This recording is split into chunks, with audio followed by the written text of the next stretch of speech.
No i przyjechał łowca skór, Mirek Oknicki, z pracy jako trener na polowanie. Przyjechał pierwszy raz na polowanie do mnie, poznaliśmy się przez internet i przyjechał Mirek po swojego pierwszego dzika. Idziemy się przywitać z gościem. Dzień dobry, witam. Dashbur. Garant, profesjonalna broń, safety.pl, jesteśmy bezpieczni. Łowca skór przyjechał na polowanie do sudeckiej Ostoi.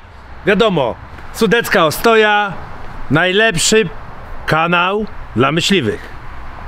No ale nie będziesz mi w skórze polował w tej pomarańczowej szapce. No tak, trzeba się przebrać, trzeba założyć strój na polowanie. Także przebieram się i jedziemy na polowanie na mojego pierwszego dzika. Także Kamil, działamy.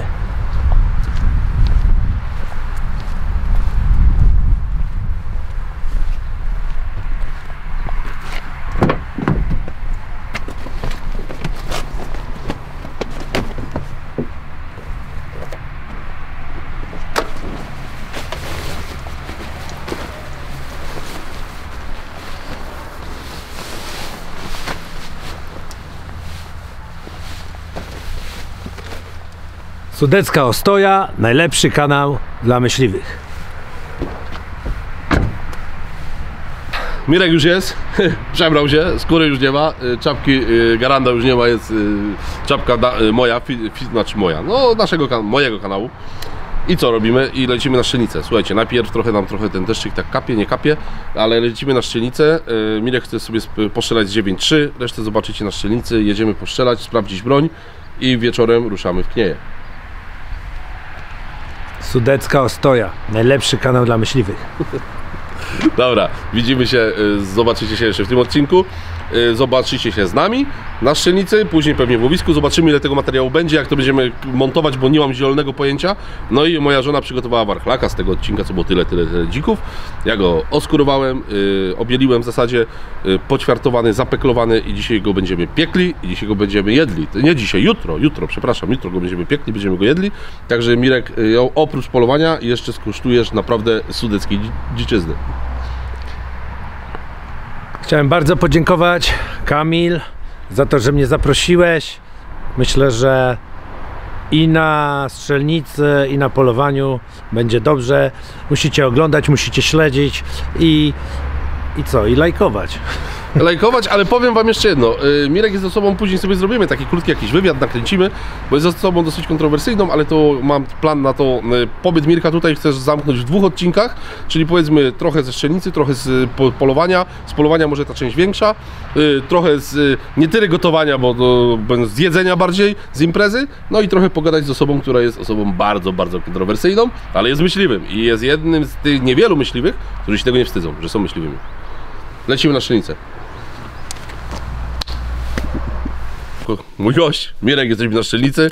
Po strzelnicy lecimy do łowiska na polowanie, bo Mirek musi strzelić swojego pierwszego dzika. Czy tu będą jakieś dziki leżeć, będą bite i będą płakać? Dziki będą leżeć, będą bite, będą płakać.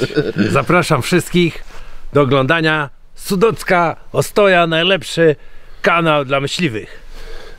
Przyjechaliśmy sobie na strzelnicę, także trochę śmiechu, trochę żartu, ale tak naprawdę Mirek przyjeżdża tutaj do nas po to, żeby strzelić swojego pierwszego dzika, także później się udamy do łowiska. Pogodę mamy taką mocno przeciętą, trochę pada, trochę nie pada, jest tak dosyć mokro, ale mamy ścierniska, dziki są, widzieliście w ostatnich odcinkach, że dzików jest dużo. Później tego warchlaka, którego widzieliście, którego upolowaliśmy razem z Michałem, wspólnie z Mirkiem zjemy, bo już jest zapeklowany w lodówce, także jedziemy. Cel Mirka jest po to, przyjechać tu do mnie na moje zaproszenie, żeby strzelić pierwszego dzika. Od którego roku ty polujesz? Nie, od którego roku jesteś myśliwy? Ja poluję to jak się urodziłem, to już od małego jeździłem z dziadkiem zawsze na polowania. Miałem 5, 6, 7 lat, 10 dziadek mnie zabierał, a myśliwym jestem od którego? 90 roku. Od 90 roku Mirek jeszcze nie strzelił dzika. Później sobie trochę więcej z Mirkiem pogadamy, bo jest osobą znaną w świecie sztuk walki. Ja akurat lubię boks, lubię MMA, stąd żeśmy się poznali. Gdzieś tam zauważyłem w social mediach, że Mirek poluje, zaprosiłem go, no bo jest osobą kontrowersyjną, przede wszystkim jest mega kontrowersyjną, ale jest też moim zdaniem jednym z top trenerów w Polsce, którzy wypromowali wiele gwiazd, ale to sobie porozmawiamy później, trochę w to polowanie wmieszamy sztuki walki, sport, a teraz idziemy sobie postrzelać. Mamy dzisiaj osadę karbonową zakręconą. Chcę wam pokazać, bo mam osadę karbonową do swojego blazera, przerzuciłem jedną lufę. Dopytujecie mnie, co z 9, bo 9 już miała być od sezonu na byki. Leży tutaj, założona jest, przekręcona jest do osady Ultimate. No i przystrzelamy sobie kaliber 9.3, przystrzelamy tą 308. Przystrzelamy ją z tłumikiem, bez tłumika, przystrzelamy ją również do 9 tłumika nie będzie, bo tam jest lufa niedostosowana, także idziemy sobie z Mirasem teraz trochę postrzelać, a wieczorem tylko trochę słońce może się już tak przejaśnia, będzie całkiem przyjemnie, polecimy na te kabany. Mam nadzieję, że zrobię wszystko, żeby Mirek tego dzika strzelił. O, już słychać w plenerze, że jesteśmy na strzelnicy. Podprowadzisz tak jak Jak dla Pawlaka. Nie, jak dla dewizowca. Nie dla dewizowca. Także spoko, idziemy sobie, strzelimy. Mirek będzie polował z mojej broni, bo chcę oczywiście to nagrać, tak? U mnie na trailu będziemy polować z termowizją, na pulsarze trailu mamy nagrywanie, więc robimy z tego oczywiście cały materiał. No i tyle. Idziemy bić, tak? Idziemy bić. Wow.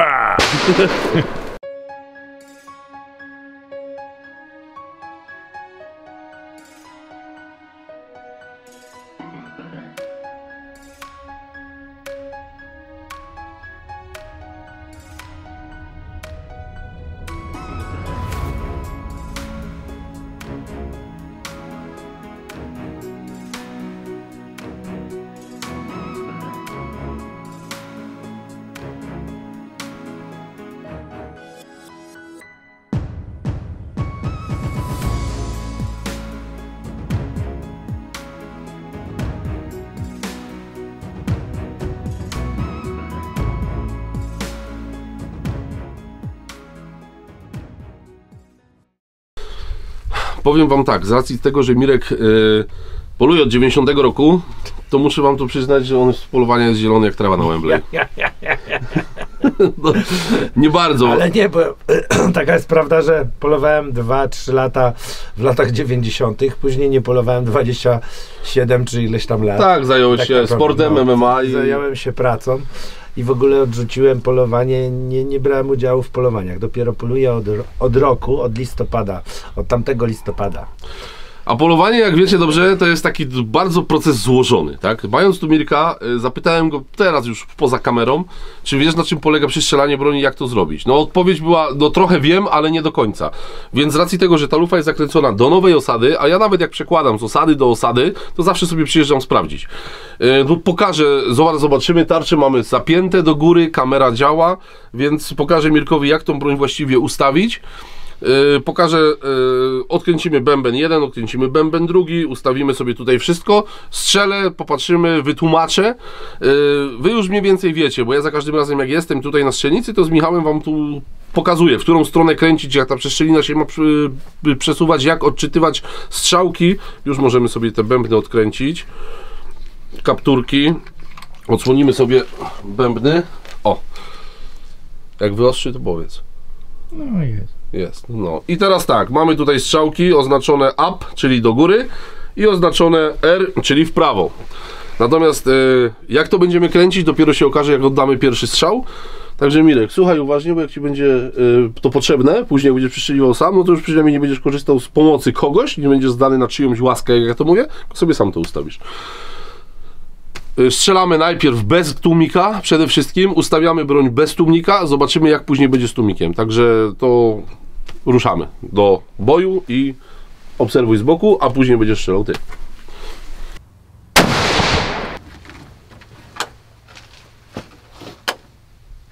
Było. Tu, a strzelałem tu. To jest chyba to. Dobra. Celowałem do tej tarczy. Przestrzelina ułożyła nam się całkowicie z prawej strony tutaj. Chyba, bo powiem wam, że tak mi się wydaje. Więc po kolei. jeżeli chcemy, żeby przeszczelina się przesunęła w lewą stronę, bo to jest najważniejsze, czyli my celujemy tutaj, przeszczelinę mamy z prawej i mamy ją na całą grubość kartki i połowę kartki. Więc naszą przestrzelinę przesuwamy w lewą stronę, czyli klikamy, lecimy raz, 2, 3, 4, 5, 6, 7, 8, 9, 10. Lecimy dalej. Jeszcze ja uważam, że przesuniemy ją 20 klików i zobaczymy, gdzie będzie przestrzelina. Raz, 2, 3, 4, 5, 6, 7, 8, 9, 10. I zostawiamy.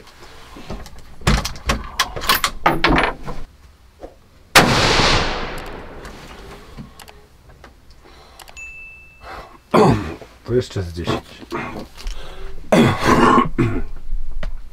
Reakcja lunety była bardzo prawidłowa. Przesunęliśmy 20 klików, czyli 20 cm, tyle ile ma kartka. Przestrzelina już jest tutaj, więc przesuniemy kolejne 10.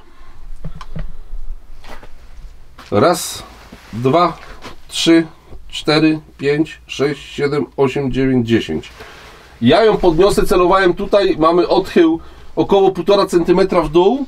Ja ją podniosę do góry. Jeżeli chcemy podnieść przeszczelinę do góry, to kręcimy tak jak tutaj Miraz widzisz, jest up do góry, czyli podniesiemy sobie do góry. Ja uważam, że podniosę ją 2 kliki. Raz, 2. I według mnie, teraz jak strzału nie zepsuje, to przeszczelina powinna być może nie w czarnym kółku, powinna być w górnej części tej białej otoczki. Zaraz tu podciągniemy sobie to bliżej. O, teraz już będzie widać. Powinna być w tym, no ale zaraz sprawdzimy. Bo nie każdy strzał zawsze nam wychodzi.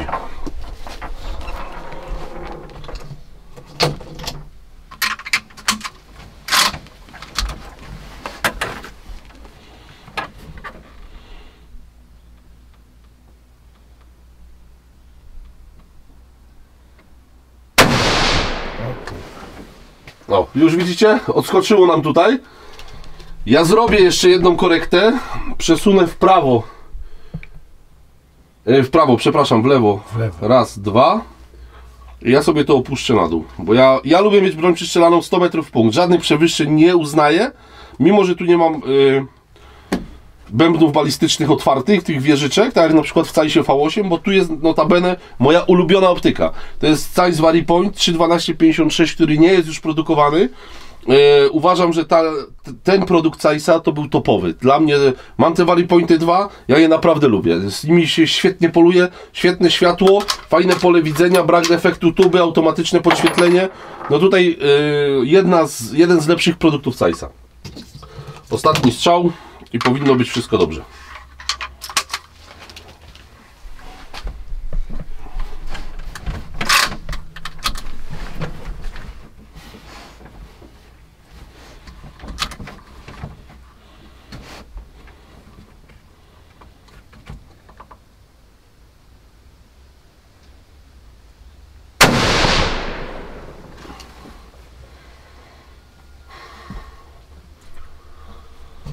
Bez korekty sprawdzę jeszcze raz, bo moim zdaniem coś ja zepsułem.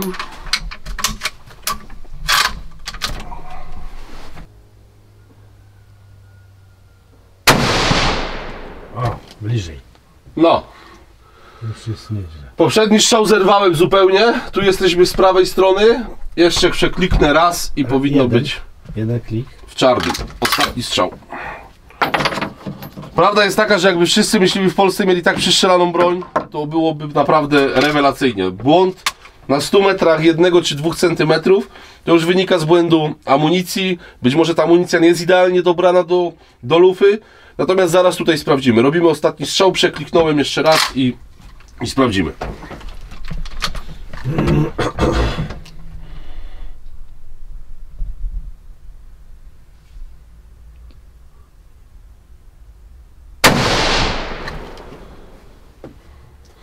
Jest kulka obok kulki. Jest kulka obok kulki, więc będzie... Uważam, że jest ok. Damy mu chwilę dychnąć, bo lufa się deczko zagrzała i bierzemy 9, ale z 9 to sobie Mirek gibnie, bo zawsze chciał strzelić 9.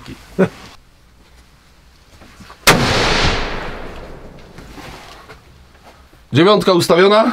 Raz, 2, 3 i tutaj mamy ostatni centralnie w punkcie. Teraz kolega Mirek zobaczy, jak się z 9 strzela, bo się przymierza do zakupu tej 9. ale się trochę boi. Więc tutaj jest osada plastikowa z tworzywa. Może nie plastikowa, to źle brzmi. Jest osada z tworzywa. Osada Ultimate. Lufa jest krótka, bo 52 cm, więc ten odrzut i huk jest jeszcze bardziej spotęgowany. Ale zakręcimy kaptury, bo broń jest ustawiona. Na byki można jechać. No i kolega Mirek sobie strzeli.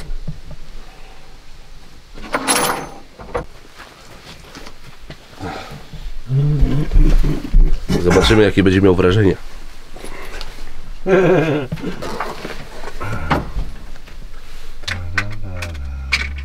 Nie, z góry.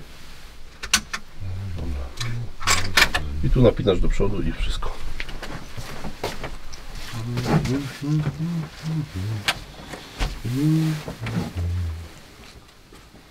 W którą strzelać? Obojętnie w którą.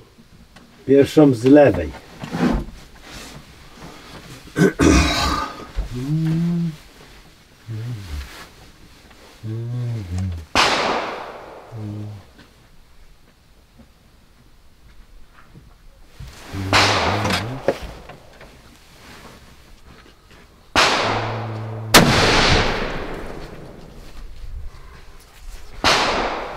Minimalnie ci odskoczyło.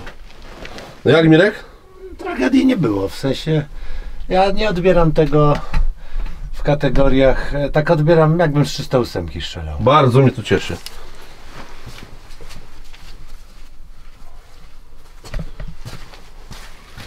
No to przeładuj. Ja to odbieram tak, jakbym strzelał z 300, że to nie robi mi. Jak, nawet ci powiem, że jakoś 308, kurwa, jakiś taki ten huk gorszy robi, nie wiem. Nie, bo tu 9 mocniej pcha, tak? No tu jest większa gramatura kuli, wszystko. Po...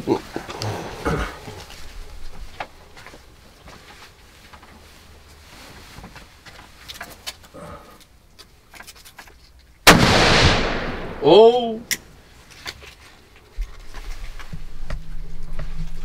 Jak? No kolego Mirosławie, proszę zobaczyć. Już blisko. No w celu. No to by było tu, co w celu. No tak, ale to jest pół centymetra. No ale to trzeba lepiej. Co, jeszcze raz? No strzelaj. Nie, w ogóle 9, ja lepiej ją znoszę jak 308. Kupujesz 9? No nie wiem, czy mnie będzie kiedyś stać, ale podoba mi się.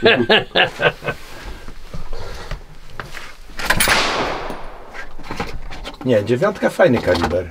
Piękny. Wcale nie... Piękny, męski kaliber. Odbezpieczony.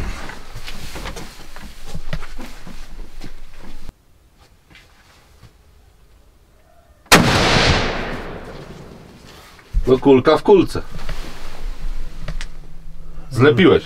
Co? Zlepiłeś 2 kulki. No prawie. Ale jeszcze nie jest tu.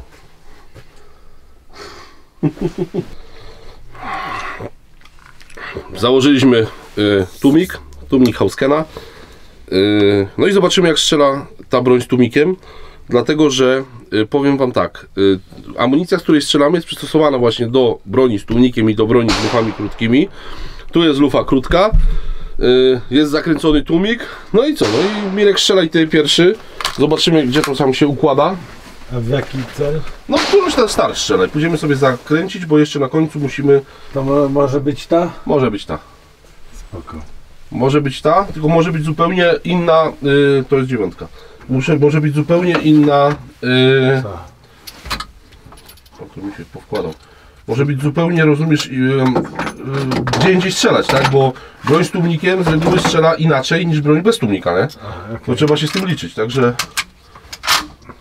ubezpieczone. Ale celuję tam, gdzie chcę, a zobaczymy, gdzie doleci. Tak.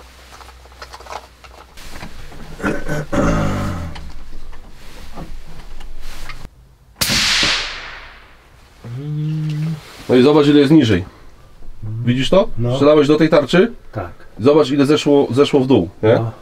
Także tutaj by trzeba było robić korektę. Ja nie będę tej korekty robił. Broń z tłumnikiem, mam drugiego blazera, z którym strzelam, jest przystrzelany na tą broń z tłumnikiem. Aha. Jak mam odstrzał sanitarny, odkręcam ten tłumnik, zostawiam, chciałem tylko sprawdzić różnicę, ponieważ mówię, tutaj bym musiał robić korektę. Nie chcę tej korekty robić, więc, że tak powiem, zostawiamy to, odkręcamy ten tłumnik i zrobimy jeszcze inaczej. Zrobimy sobie tutaj, możesz, nie tak zrobimy. A to jest ile? 100 metrów? 100 metrów. Okej. I co, przestrzeliwujesz zawsze w 100? Zawsze. I I teraz tak, zrobimy, tłumnik zostawimy, tylko tu mam pulsara Termiona XP38, więc wrzucimy tego pulsara i jego przystrzelamy z tłumnikiem. Odepniemy sobie lunetę, ale tutaj musimy lecieć, przywiesić plaster. Ja wam pokażę, na co ja przyszczeliwuję termo, bo są różne szkoły. Ja przyszczeliwuję termo na plaster taki medyczny. Jak ci boli plecy, to kupujesz taki rozgrzewający plaster i ja tak przyszczeliwuję termo, nie? Mam w samochodzie, zaraz polecimy go tam założyć, nie? Założymy sobie termionka, cyk. I termion będzie przyszczelany na blazera z tłumikiem. Jeżeli chodzi o przystrzelanie termo, to ja przyszczeliwuję na coś takiego. Kosztuje to w aptece złotówkę. Chyba tak. Chodzę do apteki, kupuję sobie kilka i idziemy to przykleić na tarczę. Zaraz wracam. a, to ja idę z tobą. Chodź, przejdziemy. On też traci. Inaczej już leci i w ogóle. Plasterek sobie wyciągamy. Od razu sobie wszystkie dziury zakleimy. Plaster rozgrzewający, tak? Tak jest. I on się już teraz grzeje. Będzie ładnie się w termo świecił na biało. Ja mam ustawione akurat na biało. Już tutaj jesteśmy, to od razu sobie pozaklejamy dziury. To, tarcze przygotowane, zaklejone dziury, plaster do termo przyklejony. A ogólnie jak Ci się podoba szczelnica u nas? Super, super szczelnica, fajne warunki, także do Dzikowca trzeba przyjeżdżać na strzelnicę. Szczelnica tak, w Dzikowcu, szczelnica Safader, także ja tu z niej często korzystam, bo przede wszystkim mam blisko, ale też fajnie przygotowana, nie? Super przygotowana, fajna strzelnica i miło się spędza czas. Idziemy strzelać z termo.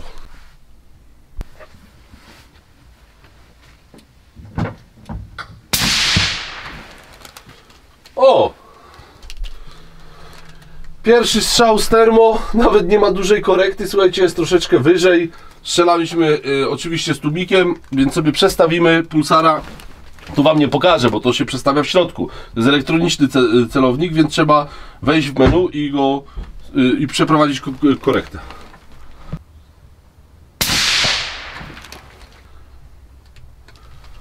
Troszkę za dużo, jeszcze raz, bo sobie chyba za dużo zjechałem. Uderzyło w plaster, ale za nisko, przeciągniemy do góry.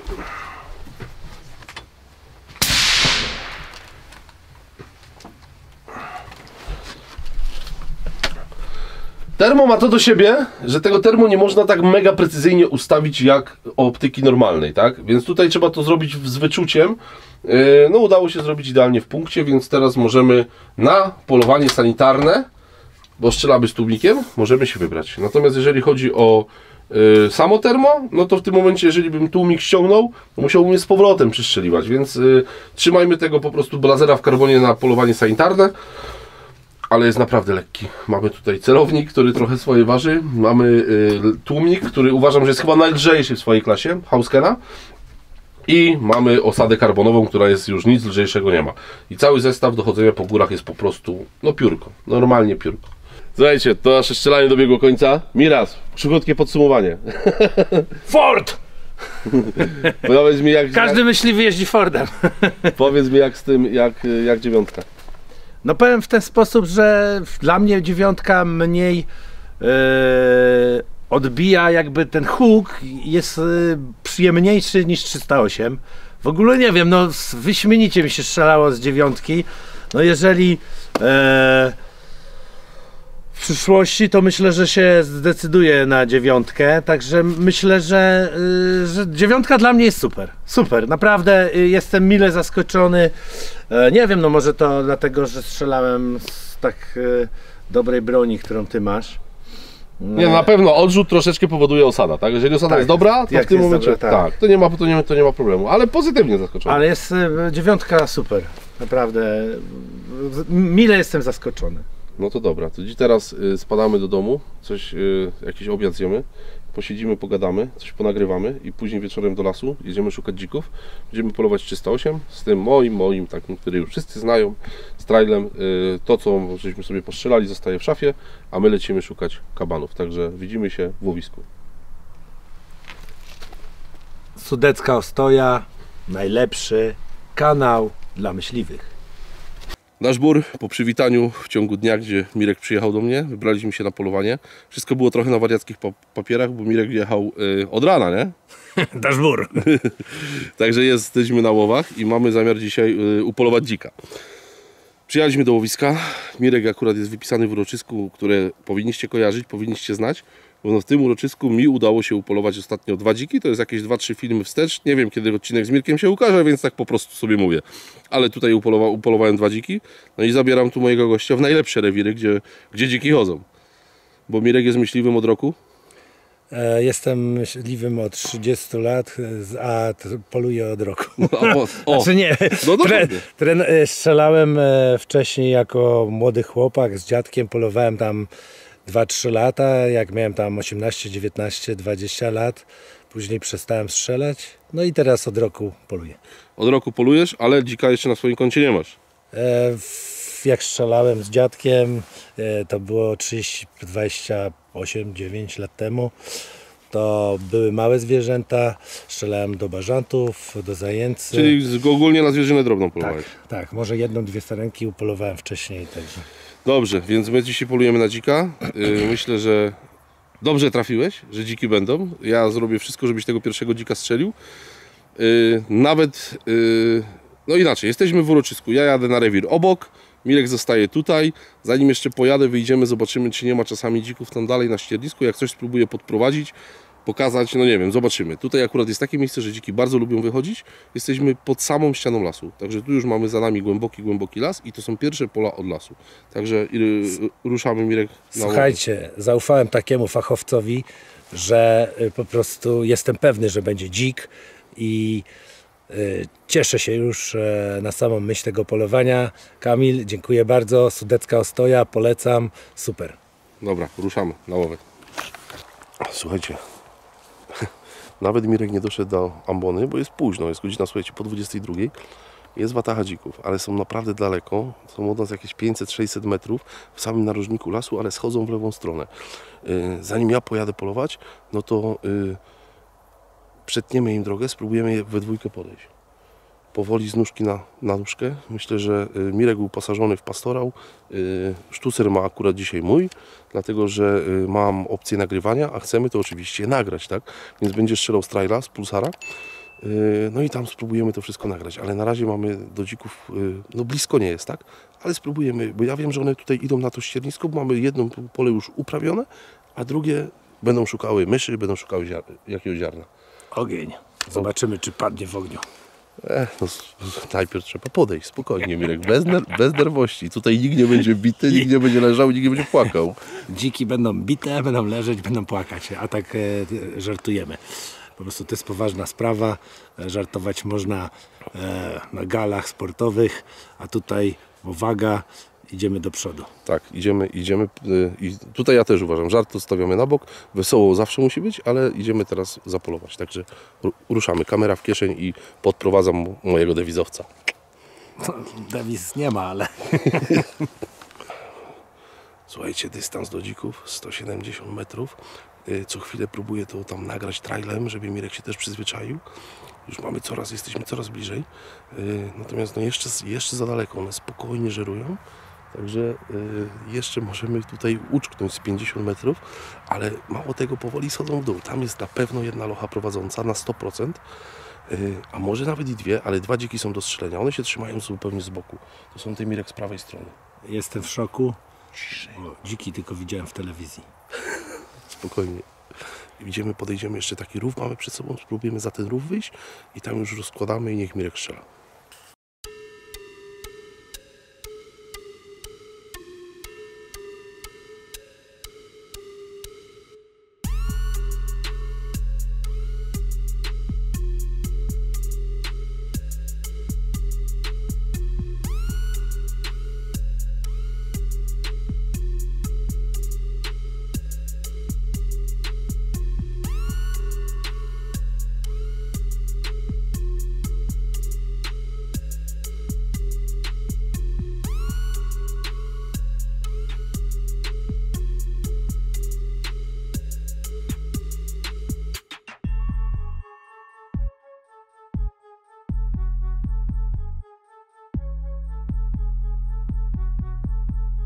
Słuchajcie, są dziki.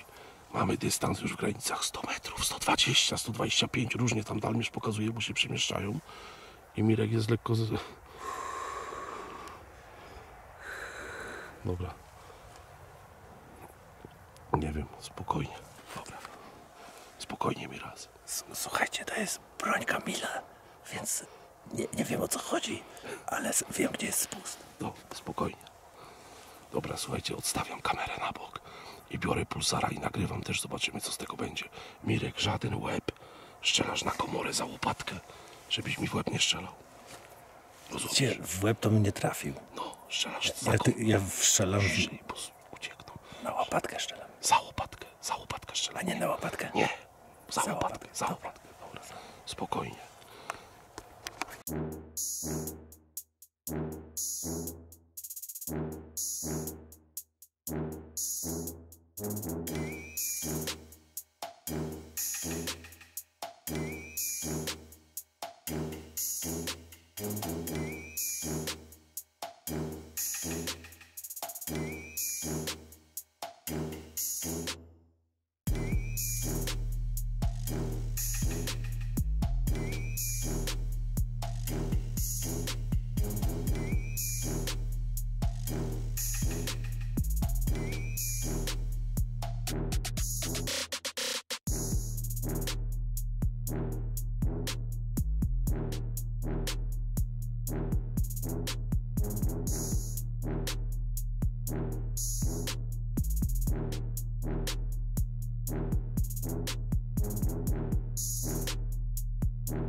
No i co? Dzik leży. Chciałem podziękować Kamilowi. Dzięki Kamilowi Podziękujemy przy dziku. Poczekaj. strzeliłem pierwszego dzika. Dziękuję Kamil. Sudecka Ostoja. Najlepszy portal. Polecam. No słuchajcie, dzik rzeczywiście dostał ładnie komorowo, przebieg jakieś 100-120 metrów. Żeby to już tak wszystko ładnie zapiąć, no to oczywiście z nami jest jeszcze jeden członek naszego dzisiejszego polowania, tylko siedzi sobie w klatce na pace. Borys, tak. I Boryska puścimy, wrócimy do samochodu, niech ten dzik sobie tam spokojnie zgaśnie. Na 100% leży, widzieliście, ale Mirek taki przejęty, że go nie widział, jak on uciekł. No bo ja strzeliłem, a później straciłem go z oczu. No właśnie. Natomiast ja go obserwowałem, dzik zrobił taką fajną woltę, po komorowym szczale pięknie się wyfarbował, było zresztą widać pewnie, więc dzik sobie leży na polu. Więc na spokojnie sobie pójdziemy, zaraz puścimy Borysa od miejsca strzału, niech on sobie tego dzika zgłosi. Mimo że ten dzik leży, ja też uważam, że pies powinien cały czas pracować, tak? On jak pracuje, jest takim, to jak się mówi, zawodnik jest w czym? Cały czas trenuje, jakby zdobywa doświadczenie, tak? Tak, zdobywa doświadczenie, jest tak jakby tak w cugu, tak? On po prostu jest, cały czas ma, no inaczej, jest w pracy i on tej pracy nie zapomina. Tak, to tak jak zawodnik się bije raz do roku, a tutaj bije się 3 razy w roku, więc cały czas trzeba trenować, poprawiać się, no i tak Borys musi. Tak, i Borys musi za każdym razem, czy ten dzik pójdzie 50 metrów, czy pójdzie 150, po to on jest, żeby tam w aucie nie siedział, tylko żeby z nami tutaj, żeby też zaprezentował się, tak? Także niech pracuje, niech się umiejętności podnosi. Wracamy mi raz do samochodu, podjedziemy sobie samochodem tam, bierzemy Borysa i idziemy... Jeszcze raz chciałem podziękować, Kamil. Dobra, już jesteś supermanem. Dziękuję Ci bardzo. Dzięki Tobie strzeliłem pierwszego dzika. Ty nawet jeszcze go nie widziałeś. No ale Ty powiedziałeś, że No właśnie. Zaufałem Tobie. Chyba, że ucieknie dalej. Nie, on nie ucieknie. Podłożyłeś. Nie ucieknie. A to może to pastowana była, jak Pawlak. Nie, normalne nasze sudeckie dziki. Podjechaliśmy już pod miejsce, gdzie Borys już możecie zobaczyć, zaraz wam pokażę. Jakie, widzicie? Jak on łapie wiatr? Nie wiem, to widać na tym najtrzocie, nie widać? Bliżej. Nie, bliżej. Bliżej O, tak łapie. teraz będzie widać, czekajcie. Palimy lampkę. O, To jest aktor. tak. On normalnie. On już wie, że on tam leży. I on tylko... Wszystko wie i on wie się w ogóle jak zagrać. Tak, ale on tylko czeka na komendę ode mnie. No i zaraz niech tego dzika poszuka, a my sobie posłuchamy. Dla mnie to jest symfonia dla uszu głoszącego psa zgasłego zwierza. Borysek, kupledu. Szły. Nie ma Michała, operatora. To tak się... Mirek tylko przeszkadza. Nie, właśnie nikt nie przeszkadza. Włączymy sobie po prostu latarkę. Cicho. I czekamy na tego Borysa. Co on wymyśli? Poszedł od miejsca strzału. Widzisz? Aha. Tak jak dzik poszedł. Widzisz? On tam żeśmy strzelali. I on sobie zaraz znajdzie trop i zaraz pójdzie po. O. Dokładnie tak. Teraz patrz. Ale taki w ogóle przyjemny ten pies. On jest taki w ogóle, jak to mówi mój kumpel, mamejowaty. Tylko, że w mamejowaty jest w domu, a w lesie się zmienia w potwora.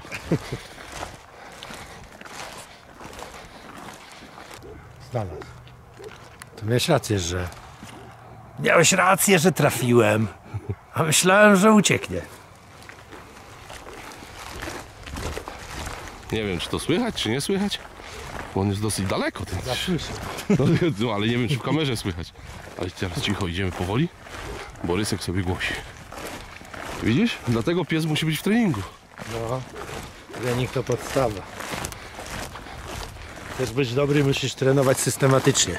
Chcesz być dobry, musisz trenować systematycznie.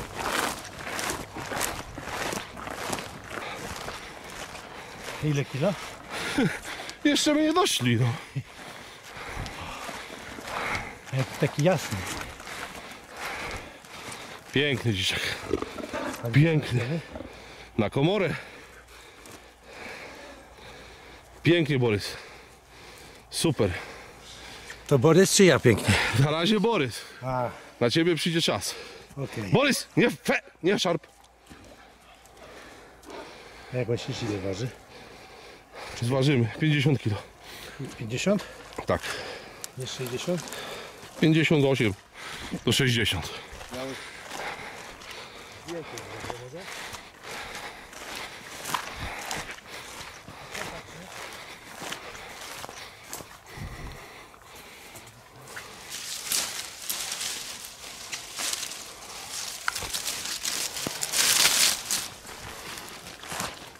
Normalnie ręki brakuje. Jak światło zrobić? A, pierwszy światło. Powoli, powoli. Zrobić zdjęcie czy nie? Mirek, No, powoli. okej. Spokojnie, dobra? Dobra. No i teraz dekoracja.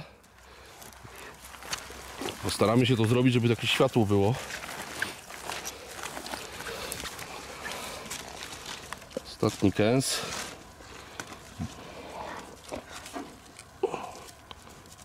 Cyk. Pieczęć.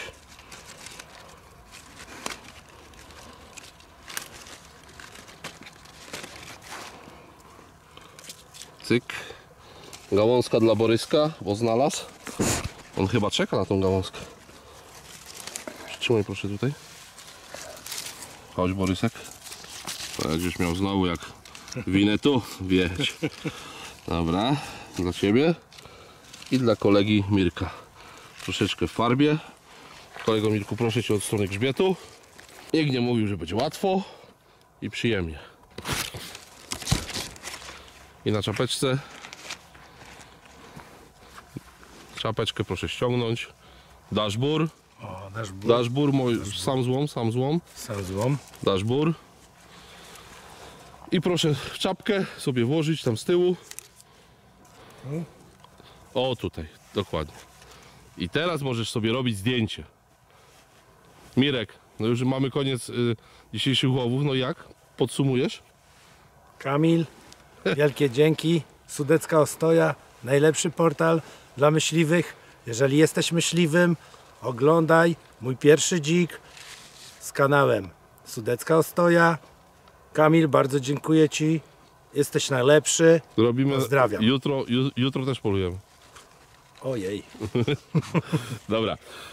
No to teraz została nam praca i ja jeszcze Mirkowi muszę ładną fotkę trzasnąć, żeby miał na swoje social media, nie? Pierwszy dzik. Pierwszy dzik. Najlepsza chyba część. Mamy teraz przed nami dziczka, którego widzieliście w jednym z poprzednich odcinków, ten warchlak taki mały. Już trafił z piekarnika, stał, zagościł na stole. No i teraz spróbuję Mirka zarazić tym, żeby zaczął w końcu tą dziczyznę spożywać w większych ilościach. Mira, spróbujemy? No co, trzeba jeść. Dziczyzna, najlepsze mięso jakie może być. Także Sudecka Ostoja, najlepszy kanał dla myśliwych. Jemy, trudno. Ale pachnie zacnie. A, no tak. Żona Kamila to jest najlepszy kucharz, jeżeli chodzi o dziczyznę. No, żona właśnie. Ja tylko zastrzeliłem, obieliłem, a resztę już zrobiła żona. Także wyciągamy, siadamy do stołu i próbujemy, co z tego będzie. To łopatka, nie wiem, czy ty całą chyba ci dam. No, trudno. Patrzcie, tutaj Łopateczka. Sudecka Ostoja, najlepszy dzik.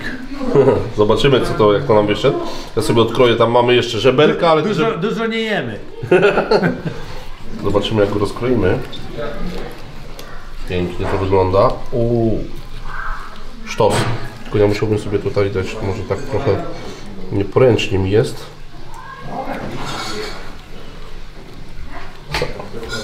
Ale pachnie. Przy kuleczce. Ja już sobie ziemniaczki nakładam. Tak jest. Dzisiaj na bogato. Pomidory ze swojej szklarni, warzywa swoje, więc no dobra, bo tutaj, a gdzie reszta gości? Sylwia, chodź! Influencerko. Grzesiek! Mira, spróbuj. Nie. Ale Ja te grzybki. To grzybki są, tak? tak, każdy sobie ukroi tyle, ile będzie chciał. Ja zostawiam sprzęt.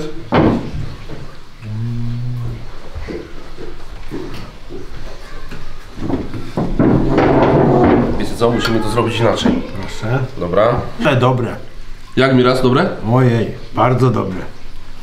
Taki nie zasuchy, nie? No. Dajcie mi spróbować! Już żuczku nakładamy. Znaczy, ja uważam, zaraz wam powiem. Mięsiwo. No, i co? Petarda. Po prostu petarda. Ciocia, daj! Dobra. Jesteśmy już po polowaniu. Mirek, no praktycznie przyjazd Mirka powoli dobiega końca. No i tak chciałem, żeby podsumował ten tutaj krótki jego pobyt i nasz pobyt w łowisku. Pobyt na strzelnicy. No i co mam więcej powiedzieć? No myślę, że ja robotę swoją zrobiłem, nie? Dzień dobry, witam was wszystkich. Sudecka Ostoja, najlepszy kanał tylko dla myśliwych. Co mogę powiedzieć? Bardzo dziękuję Kamilowi, że mnie zaprosił. Dzięki niemu mogłem po prostu zapolować na dziki. Super sprawa, super wrażenie. Kamil jest naprawdę wyśmienitym myśliwym, wyśmienitym nauczycielem myśliwstwa. Bardzo dziękuję za ten pobyt, za polowanie. Udało się strzelić dzika, udało się też go upiec. Za chwilę będziemy go jeść. Dokładnie. Także naprawdę udany wyjazd. Bardzo jestem wdzięczny Kamilowi. Sudecka Ostoja, najlepszy portal dla myśliwych. Jestem bardzo wdzięczny i mi się super to podoba. Słuchajcie, podsumowanie jako takie, no Mirek powiedział, natomiast ja mam jeszcze taki, może to nawet nie w formie wywiadu. Chciałbym, żeby, no bo Mirek jest osobą znaną w środowisku osób młodych, tak? Tutaj jesteś znany, nie tak powiem, w środowisku sztuk walki. Wystarczy tam na YouTubie wpisać sobie nazwisko Ogniński, zaraz wszystko wam wyskoczy. no jest osobą, która jest jednym z nielicznych osób, które są rozpoznawalne w internecie, że się nie wstydzi tego, że jest myśliwym. Ogólnie zauważyłem taki problem, że jest bardzo dużo myśliwych, którzy są znanymi osobami, które wstydzą się tego i wstydzą się powiedzieć, że są myśliwymi, że zajmują się łowiectwem. Po prostu nie chcą hejtu, bo jest dużo teraz ludzi nastawionych negatywnie do łowiectwa, czego bardzo nie rozumiem, dlatego że uważam, że łowiectwo było wieczne i że ludzie polowali zawsze, że to jest naturalną częścią naszego życia i uważam to za błąd, duży błąd, że w ogóle ktoś to hejtuje. Jeżeli ktoś ma inne, ja na przykład znam ludzi, którzy mają inne poglądy na życie, czy seksualne, czy polityczne, ogólnie i ja znam tych ludzi i rozmawiam z nimi i nie mam problemu z tym, że ktoś na przykład ma inne podejście, czy tam poglądy polityczne, czy o życiu seksualnym. I także uważam, że trochę tolerancji, tak? Trochę tolerancji, bo to, że ja jestem wege, to, że ja kocham zwierzęta, okej, ale ja na przykład, my jesteśmy myśliwymi, polujemy. To było od wieków, od tysięcy lat, jak życie jest na ziemi, człowiek polował. Najpierw polował, dopiero później hodował zwierzęta. A żeby żyć, trzeba jeść, tak? I ludzie jedzą mięso i to jest normalne. I ja nie rozumiem w ogóle całego tego zamieszania i hejtu. Nie rozumiem tych ludzi, ale może dlatego nie rozumiem ich, że ja zostałem wychowany w rodzinie, gdzie po prostu mój dziadek polował, gdzie też widziałem, jak od początku jest na przykład zwierzęta są hodowane, jeżeli chodzi o rolników, że na przykład hodowane są zwierzęta, później one są zabijane i później to mięso jest spożywane, tak samo myśliwi polują i później to mięso jest spożywane. Dużo ludzi tego nie rozumie, bo po prostu idzie do sklepu, kupuje tackę z kurczakiem czy z jakąś wołowiną, myśli, że to się wzięło z nieba. To się nie wzięło z nieba, to musiało być wyhodowane, gdzieś to musiało biegać. No, dużo ludzi tego nie rozumie i może dlatego jest problem. Problem, no to co powiedziałeś, ja też uważam, że na tym się też ludzie wybijają, no bo w tym momencie mamy kilka osób, które się wybiło na antymyśliwych, że jest antymyśliwym i jest popierany przez lewactwo. I uważam, że my tutaj, Mirek powiedział dobrze, tak, my polujemy od tysięcy lat, człowiek zawsze polował. Osoby, które tego nie rozumieją, nie chcą tego zrozumieć przede wszystkim, ale myśliwy to nie jest też tylko od zabijania człowiek, tak? My jako myśliwi naprawdę robimy dużo. Tutaj ciężko dyskutować z jakimkolwiek ekoterrorystą, z ogólnie, który mianuje się słowem eko i próbować mu udowodnić, że to my myśliwi, to dzięki nam myśliwym, w Polsce mamy żubry, nie dzięki eko, to mamy bobry, nie dzięki eko, to mamy takie zwierzęta jak rysie w tej chwili, reintrodukcję głuszca i cietrzewia prowadzą myśliwi, więc nie robi tego żadna fundacja eko, tak? Fundacje eko, które powstały, są tylko po to, żeby wyciągać pieniądze. Fajnie, że Mirek się nie kryje z tym. Ja, słuchajcie, oglądam jego wywiady na portalach, na YouTubie, na kanałach typowo związanych z MMA. Zapytany przez osobę, która prowadzi ten kanał, gdzie byłeś, no a ty twardo mówisz, tak? Byłem w Bakłażewie, tam było obóz, było polowanie, no od razu mówi, że upolował 2 lisy i tak dalej, i tak dalej. Także tutaj się nie kryje z tym, że jest myśliwym, jest aktywnym i nie ujawnia to po prostu w sieci, tak? Więc dla mnie